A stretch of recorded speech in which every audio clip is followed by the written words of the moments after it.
We're joined this morning by our friends from Avalon Housing and from Telling It. The executive director of Avalon Housing is joining us, Carol McCabe, along with the founder and director of the Telling It program, which is made possible by the University of Michigan, Deb Gordon-Gerfinkel, with us as well. Deb, Carol, good morning. How are you? Good morning, Martin. Good to have you down here. Carol, give us a little bit of backstory about your great work with Avalon Housing, an organization so near and dear to you. Thanks, Martin. Thanks a lot for having us. Well, we're here today to talk about a really exciting event we have where we're going to be unveiling a sculpture at our Carrotway Apartments that the children living there designed and helped build. I'm going to let Deb talk about that, but it's going to be next Monday, June 15th.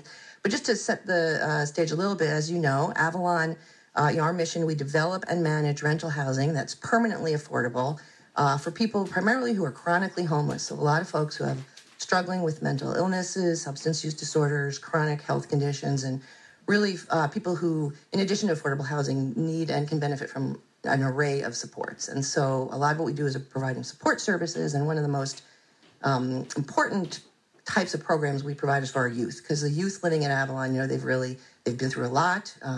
Avalon has 260 units, about 100 or so are families. So there's, approaching 150 kids living there, and many of these kids, they've been homeless, they've been in generational poverty, their parents are struggling, and so really we really do everything we can to try and help them grow up healthy and have opportunities that they have not had. So one of the most amazing programs that we have happening is Telling It. We're really excited to have a almost over 5-year partnership now with this Telling It program, and I'll let Deb talk about it, but it makes a huge difference in the lives of our kids, and we're really excited about this sculpture. Yeah, first time on the show, Deb, tell us about the Telling It program from U of M. Welcome.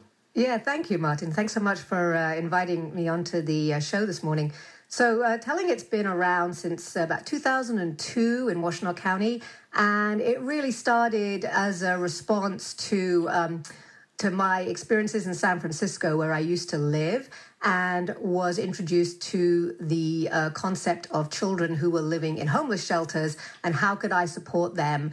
And so out of my background experience using drama as a learning tool across the curriculum, which is what I was trained to do in Britain, I started a literacy program. And then after we moved here, my family and my second child was born and I was ready to get back to work again, I decided to restart the program and worked in partnership with University of Michigan and with wonderful programs like Avalon and other local programs. And what happened was over the years, at the beginning, it was started as a literacy program. Right. But what was happening, and especially with the teenagers and to some degree with the younger children we were working with, at that time, I think it was SOS and Ozone House were the original groups that we worked with. And they were using the program therapeutically rather than purely as a literacy program. And so we became much more intentional. And now, all these years later, we're looking about 12 years later, the program really takes best practices from education and from social work and filters it through the arts in a very intentional way. And our relationship with Avalon Housing, which, as Carol said, started about 5 years ago, is very unusual in the larger pantheon of Telling It sites, which are all over Washtenaw County, because we've been working fundamentally with the same core group of children since they were 5 years old. And now they are 9 and 10. And there's no other Telling It site that has worked so intensively with one group of children.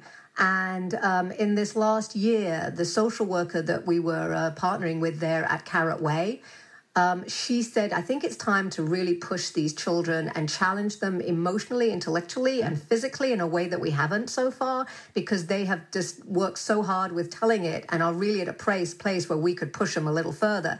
So we came up with the idea with Val Mann, local artist who's resident artist for Telling It. She's amazing. And we said, let's do a sculpture and let's do it in a way that they are really using power tools, that they are doing everything that it takes.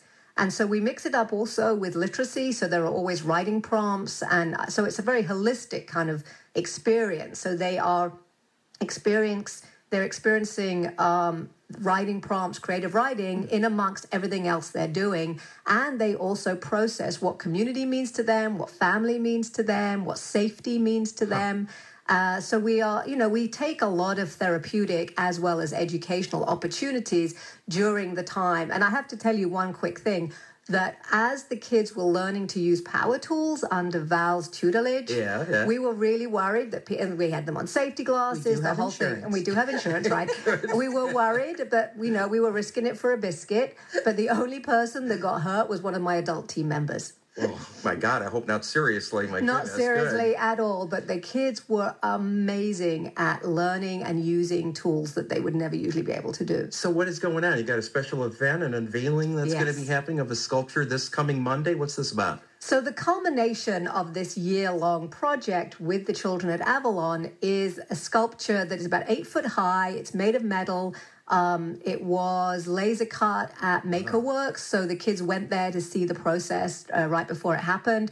They designed it. They learned, architecturally and engineering-wise how to pull things together. It's really beautiful. I have had a sneak preview to say, even though we are going to officially unveil it on Monday, the 15th, at Carrot Way Apartments, which is off Duvarn Road in the northeast side of town, and we're going to have our very good friends at Food Gatherers, who originally sold us the land for Carrot Way and have been partners, all along with us. So we invite everybody to come out and see it. It's at 5:30 at 31 Carrot Way is our community center address out there, and we're just have some refreshments, and hopefully it'll be a beautiful day like today, and just a chance to show what these kids have accomplished and how much fun and great work they did.